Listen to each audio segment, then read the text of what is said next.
Hello बच्चों, कैसे हैं? बढ़िया। देखो बच्चों, आज हमें क्या पढ़ाई करनी है। आज हमें कक्षा 10वीं का विज्ञान पढ़ना है, जिसमें पहला अध्याय है रासायनिक अभिक्रिया एवं समीकरण। तो बच्चों, इसको हम पढ़ने से पहले जानेंगे कि आखिर हमें इस चैप्टर को पढ़ने की क्या आवश्यकता है। तो बच्चों, जैसा कि हम सभी जानते हैं कि आज के हमारे दैनिक जीवन में जो भी सारी चीज़ें हो रही हैं, क्रियाएं हो रही हैं, इसमें कहीं ना कहीं रासायनिक अभिक्रियाओं का बहुत ही बड़ा योगदान रहा है। जैसे अगर हम बात किए करें कि किसी भी पदार्थ में रंग का परिवर्तन होना, ये भी क्या हमारी एक रासायनिक अभिक्रिया ही है। जैसे कि कुछ और भी चीज़ें जानते हैं, अवस्था का परिवर्तन, ये भी क्या है, हमारी रासायनिक अभिक्रिया ही है। जैसे किसी ठोस पदार्थ को द्रव पदार्थ में परिवर्तित करना, ये भी क्या है, हमारा रासायनिक अभिक्रिया ही है। ताप में परिवर्तन भी क्या है, रासायनिक अभिक्रियाएं। तो ऐसे बहुत सारे अभिक्रियाएं हैं जिसे हम रासायनिक अभिक्रियाएं कहते हैं। और ये जितनी भी रासायनिक अभिक्रियाएं होती हैं उस पर कोई न कोई फार्मूला जरूर लगता होगा। तो इसी वजह से इसका नाम रखा गया, इस चैप्टर का नाम रासायनिक अभिक्रिया एवं समीकरण। सबसे पहले हम जानेंगे कि अभिकारक और उत्पाद, ठीक है, रिएक्टेंट एंड प्रोडक्ट। क्या जानेंगे? रिएक्टेंट और प्रोडक्ट, यानी अभिकारक और उत्पाद। जैसा कि यहाँ पे लिखा है, एक रासायनिक अभिक्रिया में प्रारंभिक पदार्थ जो अभिक्रिया में रासायनिक परिवर्तन से गुजरते हैं क्या कहलाते हैं? अभिकारक कहलाते हैं। ठीक है, अभिकारक हमारे 2 भी हो सकते हैं, 3 भी हो सकते हैं, या उससे अधिक भी हो सकते हैं। ठीक है, तो क्या है, एक रासायनिक अभिक्रिया में प्रारंभिक पदार्थ जो अभिक्रिया में रासायनिक परिवर्तन से गुजरते हैं क्या कहलाते हैं? अभिकारक कहलाते हैं। ठीक है, जबकि अभिक्रिया के दौरान बने नए रासायनिक पदार्थ को हम क्या कहते हैं? उत्पाद कहते हैं। ठीक है, क्या कहते हैं? उत्पाद कहते हैं। जैसे कि यहाँ पे आप देख सकते हैं, हमारा ए और बी क्या है? उत्पाद है, और इसमें रासायनिक अभिक्रियाएं की जा रही है, तो हमारा क्या बन रहा है? C+D, जो कि हमारा क्या है? उत्पाद है। ठीक है, तो इस तरह से रासायनिक अभिक्रिया को प्रदर्शित किया जाता है। यहाँ पे आपको दिख रहा होगा, रासायनिक अभिक्रियाएं हमारी इस तरह से लिखी जाती हैं। ठीक है, आगे जानते हैं कि रासायनिक समीकरण क्या होता है। रासायनिक अभिक्रिया को करने के लिए हमें अभिकारक और उत्पाद, इसको हमेशा याद रखना है। अभिकारक से उत्पाद बनते हैं और इसमें क्या होते हैं? रासायनिक अभिक्रियाएं होती हैं। आइए जानते हैं कि यह किस बेस पे काम करते हैं। तो इसमें कोई न कोई समीकरण लगता है, तो उसके बारे में जानते हैं। रासायनिक समीकरण यानी केमिकल इक्वेशन। किसी रासायनिक अभिक्रिया का संक्षिप्त विवरण क्या कहलाता है? हमारा रासायनिक समीकरण कहलाता है। ठीक है, किसी भी रासायनिक अभिक्रिया का संक्षिप्त विवरण यानी उसके बारे में संपूर्ण जानकारी ही क्या कहलाती है? रासायनिक समीकरण कहलाती है। ठीक है, जैसे हम यहाँ पे देख लीजिए, मैग्नीशियम है, मैग्नीशियम और ऑक्सीजन। ठीक है, यानी मैग्नीशियम को जलाया जा रहा है किसकी उपस्थिति में? ऑक्सीजन की उपस्थिति में। तो हमारा क्या बनता है? मैग्नीशियम ऑक्साइड बनता है। ठीक है, ऑक्साइड इसलिए बोला गया क्योंकि ये ऑक्सीजन की उपस्थिति में जलाया जा रहा है, इसको ध्यान रखना। तो मैग्नीशियम और ऑक्सीजन क्या है? अभिकारक दोनों है, और जो हमारा मैग्नीशियम ऑक्साइड बन रहा है वो क्या है? हमारा उत्पाद है। जैसा कि यहाँ पे आप देख रहे हैं, ये मैग्नीशियम और ऑक्सीजन को जलाया जाता है तो क्या बनता है? हमारा मैग्नीशियम ऑक्साइड। ठीक है, तो ये क्या हमारी रासायनिक समीकरण है। आगे जानते हैं रासायनिक समीकरण कैसे लिखा जाता है। ठीक है, राइटिंग या केमिकल इक्वेशन। देखो, शब्दों के बदले प्रतीक और सूत्रों के उपयोग से लिखा गया रासायनिक समीकरण हमारा क्या कहलाता है? कंकाली रासायनिक समीकरण। इसे कंकाली रासायनिक समीकरण भी कहते हैं। ठीक है, जैसे भी देख ले सकते हैं आप, यहाँ पे मैग्नीशियम और ऑक्सीजन क्या उत्पाद बना हमारा? Magnesium oxide. अभी भी आपने समझा, तो ये क्या हमारा? ये कंकाली रासायनिक समीकरण इसे हम कहते हैं। एक होता है हमारा शब्द रासायनिक समीकरण, जैसे यहाँ पे हम लिख दिए, ये हमारा देखिए क्या है यहाँ पे, ये सभी हमारे क्या हैं?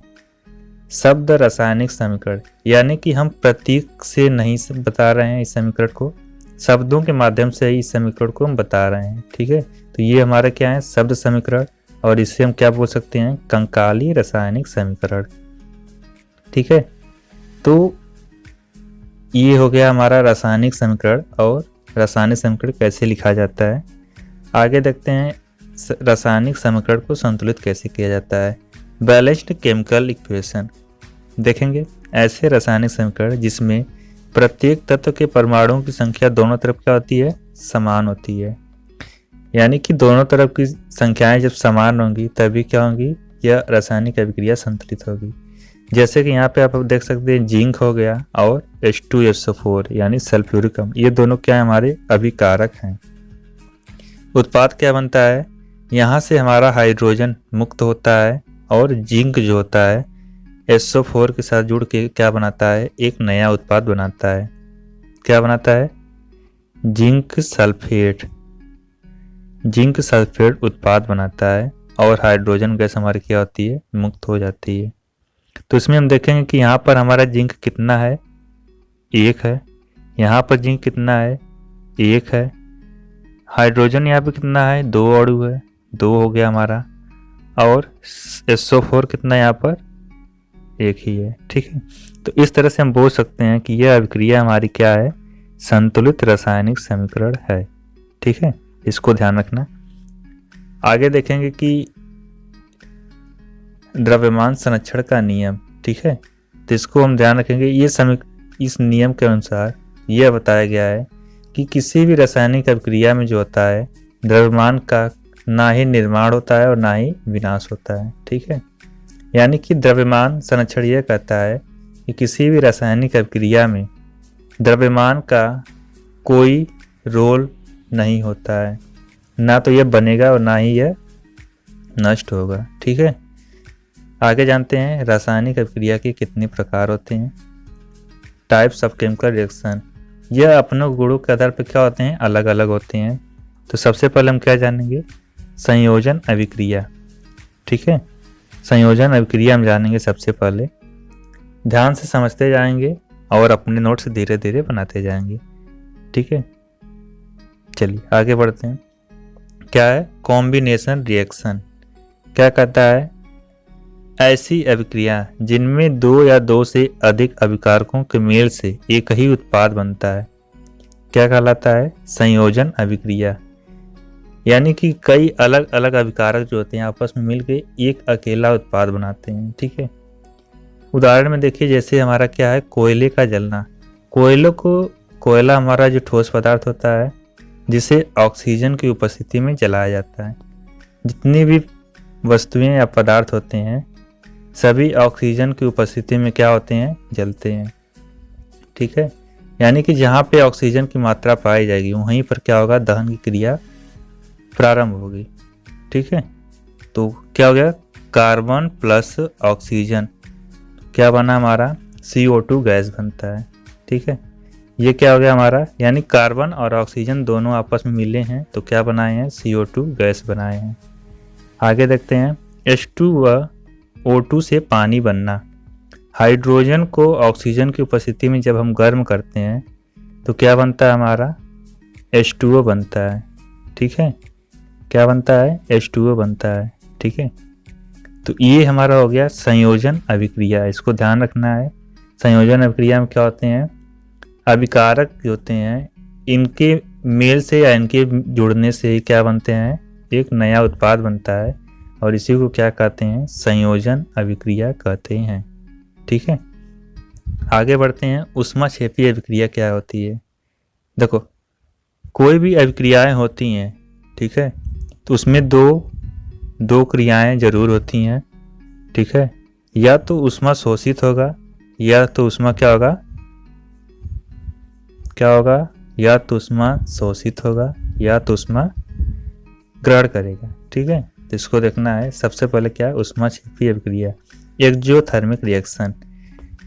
इसमें पढ़ेंगे, जानेंगे हम जिन अभिक्रियाओं के दौरान ऊष्मा उत्पन्न होती है उसको हम क्या कहते हैं, ऊष्माक्षेपी। और इस अभिक्रिया में तापमान क्या होता है, बढ़ता है। ठीक है, और उसी हम क्या कहते हैं, ऊष्माक्षेपी अभिक्रिया कहते हैं। ठीक है, ऊष्माक्षेपी अभिक्रिया में आप ध्यान रखेंगे ऊष्मा उत्पन्न होती है और तापमान में क्या होती है, वृद्धि होती है। ठीक है, जिस अभिक्रिया में ऊष्मा की वृद्धि होगी यानी कि ऊष्मा उत्पन्न होगा, तापमान में वृद्धि होगी, वो हमारी ऊष्माक्षेपी अभिक्रिया कहलाएगी। ठीक है, जैसे कि देख लीजिए प्राकृतिक गैस का दहन, हमने क्या ले लिया, मीथेन ले लिया और ऑक्सीजन की उपस्थिति में इसको जला दिया, तो CO2 गैस बनेगा जो मुक्त हो जाएगा और H2O पानी के अणु बनेंगे और साथ ही साथ ऊष्मा भी मिलेगी। ठीक है, तो ये हो गया हमारा क्या, ऊष्माक्षेपी अभिक्रिया। आगे हम जानेंगे ऊष्माशोषी अभिक्रिया किसे कहते हैं। ठीक है, तो एक चीज़ और भी ध्यान रखना है, शोषण भी हमारा एक तरह का क्या है, ऊष्माक्षेपी अभिक्रिया है। इसमें हम ऑक्सीजन को ग्रहण करते हैं और CO2 क्या करते हैं, रिलीज करते हैं।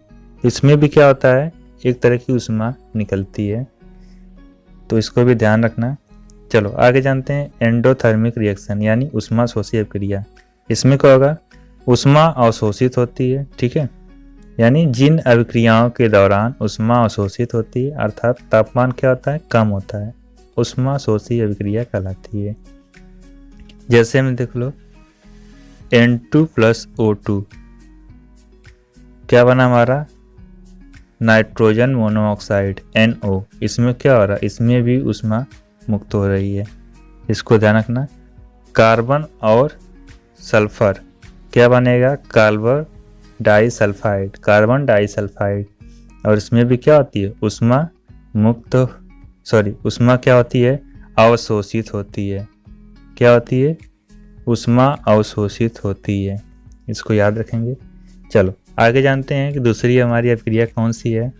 संयोजन अभिक्रिया हमने पढ़ लिया, दूसरी अभिक्रिया हम पढ़ते हैं वियोजन अभिक्रिया या अपघटन अभिक्रिया। ठीक है, डीकम्पोजिशन रिएक्शन, जब एक ही अभिकारक टूटकर छोटे छोटे सरल उत्पाद प्रदान करते हैं तो इसे हम क्या कहते हैं, वियोजन अभिक्रिया कहते हैं। ठीक है, यानी एक ही अभिकारक जो होता है टूट के दो नए उत्पाद बनाता है, उसको हम क्या कहते हैं, वियोजन अभिक्रिया। वियोजन मतलब होता है टूटना या अपघटन। जैसे देखिए यहाँ पे चूना पत्थर है, कैल्शियम कार्बोनेट, दो भागों में टूट रहा है, CaO और CO2 गैस। ठीक है, इसको हम ध्यान समझेंगे। जब हम चूने को पानी में मिलाते हैं, ठीक है, तो क्या बनता है, हमारा बूझा चूना बनता है। और साथ में हम देखते होंगे कि जब हमारे घरों में दिवाली या किसी भी त्यौहार पे चूने का प्रयोग पानी में मिलाया जाता है दीवारों पर लगाने के लिए, तो क्या होता है, उस वक्त बहुत ही ज़्यादा मात्रा में CO2 गैस निकलती है। ठीक है, और धीरे धीरे कुछ समय के बाद चूना क्या होता है, बुझ जाता है, यानी शांत हो जाता है। ठीक है, तो ये क्या होता है, यह वियोजन अभिक्रिया होती है जिसमें CO2 क्या होता है, अलग हो जाता है। ठीक है, तो इसको ध्यान रखना है। H2O भी क्या है, H2O से हाइड्रोजन गैस निकल रहा है और ऑक्सीजन गैस, ये भी क्या है, हमारी वियोजन अभिक्रिया है, इसको ध्यान रखना। आगे जानते हैं विस्थापन अभिक्रिया। विस्थापन अभिक्रिया में क्या होता है कि एक जगह से दूसरे जगह पे परिवर्तित होना हमारा क्या होता है, विस्थापन अभिक्रिया के अंतर्गत आता है। डिस्प्लेसमेंट रिएक्शन, देखेंगे जिस अभिक्रिया में एक पदार्थ दूसरे पदार्थ को उसके जलीय विलयन में से विस्थापित कर देता है, विस्थापन अभिक्रिया कहलाती है। ठीक है, जैसे यहाँ पर देखिए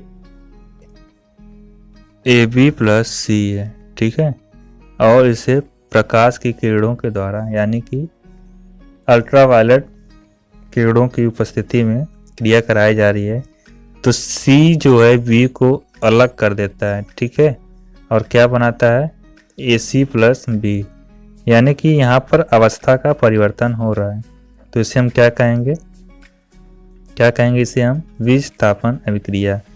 उदाहरण में हम देखेंगे कि CH4+Cl2, ठीक है, CH4+Cl2, यहाँ पर देखेंगे CH4+Cl2 सूर्य के प्रकाश को उपस्थिति में किया जा रहा है, तो यहाँ से एक हाइड्रोजन मुक्त हो रहा है और इसका एक क्लोरीन जो है इसके साथ जुड़ रहा है। ठीक है, CH3 प्लस H और प्लस Cl और Cl, ये Cl इससे जुड़ रहा है तो क्या बन रहा है CH3Cl, और दूसरा क्या क्लोरीन इससे जुड़ रहा है तो क्या बन रहा है H और Cl, यानी CH3Cl और HCl, दो उत्पाद बन रहे हैं। इस तरह से क्या हो गए, इससे हम कहते हैं विस्थापन अभिक्रिया, यानी अपने स्थान से परिवर्तित होना। ठीक है, यह इस अभिक्रिया के लक्षण हैं। चलिए आगे जानते हैं क्या है द्विविस्थापन अभिक्रिया, यानी डबल डिप्लेसमेंट। इसमें क्या होता है, जिन अभिक्रियाओं में अभिकारकों के बीच आयनों का आदान प्रदान होता है उन्हें द्विविस्थापन अभिक्रिया कहते हैं, यानी कि आयनों के कारण इसमें क्या होता है, परिवर्तन होता है। ठीक है, जैसे यहाँ पे देख लीजिए AgNO3 है, AgNO3, ठीक है, AgNO3 में क्या होता है, Ag हमारा अलग होता है तो इस पे एक धन आवेश बनता है, और NO3 पे क्या होता है, NO3 पे माइनस आवेश होता है, और इसमें यहाँ पर क्या है NaCl, तो यहाँ पे Na पर एक धन आवेश बनता है और Cl पे माइनस आवेश, तो ये धन आवेश जो होता है इसके साथ जुड़ता है और ये धन आवेश इसके साथ जुड़ता है। ठीक है, तो क्या बनाता है AgCl और NaNO3, AgCl के साथ जुड़ता है और NO3 Na के साथ, तो क्या बनाता है AgCl प्लस NaNO3 बनाता है। ठीक है, तो ये क्या होता है हमारा डबल डिप्लेसमेंट रिएक्शन होता है। ठीक है, तो इसको याद रखेंगे हम। एक अभिक्रिया हमारी होती है बहुत इंपॉर्टेंट, जो हमेशा हमें इसको ध्यान रखना है। ठीक है, इससे हम कहते हैं रेडॉक्स रिएक्शन। इसमें क्या होता है, रेडॉक्स रिएक्शन में दो क्रियाएं होती हैं, इसको याद रखना। एक होता है ऑक्सीकरण और दूसरा होता है अपचयन। तो सबसे पहले जानते हैं रेडॉक्स अभिक्रिया क्या है। जिस अभिक्रिया में ऑक्सीकरण और अपचयन दोनों साथ साथ होते हैं रेडॉक्स अभिक्रियाएं कहलाती हैं। ध्यान रखना, जिस अभिक्रिया में ऑक्सीकरण तथा अपचयन दोनों एक साथ ही होती हैं उसी को हम कहते हैं रेडॉक्स अभिक्रिया। ठीक है, इसके बाद जानते हैं कि ऑक्सीकरण अभिक्रिया क्या होती है और अपचयन अभिक्रिया। ऑक्सीकरण अभिक्रिया को उपचयन भी कहते हैं, तो इसको ध्यान रखना, कंफ्यूज ना होना, ये आपको हमेशा ध्यान रखनी है। देखो, जिस अभिक्रिया में किसी पदार्थ में ऑक्सीजन की वृद्धि या हाइड्रोजन का कमी होता है उसे हम क्या कहते हैं, ऑक्सीकरण या उपचयन कहते हैं। जिस अभिक्रिया में किसी पदार्थ में ऑक्सीजन की वृद्धि तथा हाइड्रोजन क्या होती है, कमी होती है, उसे हम क्या कहते हैं, ऑक्सीकरण। जैसे देखो यहाँ पर कॉपर के साथ क्या जोड़ रहा है, ऑक्सीजन जुड़ रहा है, यानी यहाँ पे ऑक्सीजन क्या हुई, वृद्धि हुई। ठीक है, और यहाँ पर कॉपर ऑक्साइड में हाइड्रोजन क्या हो रहा है, जुड़ा, यानी यहाँ पे हाइड्रोजन की क्या हो गई, कमी हो गई ना, तो इसको हम क्या बोलेंगे, ये भी क्या हमारी ऑक्सीकरण अभिक्रिया है, यानी यहाँ पे हाइड्रोजन की कमी हुई और यहाँ पे ऑक्सीजन की वृद्धि हुई, तो ये क्या है, हमारी ऑक्सीकरण अभिक्रिया है। ठीक है, आगे जानेंगे दूसरा अपचयन अभिक्रिया। अपचयन अभिक्रिया क्या कहता है, जिस अभिक्रिया में किसी पदार्थ में ऑक्सीजन की कमी होती है उसे क्या कहते हैं, अपचयन अभिक्रिया कहते हैं, यानी कि सीधा सीधा ऑक्सीकरण का उल्टा। तो इसमें हम जानेंगे, देखो जैसे जिंक ऑक्साइड है, क्या है, जिंक ऑक्साइड और कार्बन, यहाँ पे क्या हो रहा है, ऑक्सीजन की क्या हो रही है, कमी हो रही है, यानी यहाँ से ऑक्सीजन अलग होके और कार्बन के साथ मिला तो क्या बनाया, जिंक प्लस CO। यहाँ पर क्या था, जिंक ऑक्साइड और कार्बन, लेकिन यहाँ पे ऑक्सीजन की कमी हुई तो यहाँ पे क्या बन गया, कार्बन मोनोऑक्साइड। ये क्या हो गया हमारा अपचयन। यहाँ पर देखो MnO2 प्लस 4HCl, क्या है, MnO2 प्लस 4HCl। यहाँ पर क्या होगा, HCl में से हाइड्रोजन अलग होगा।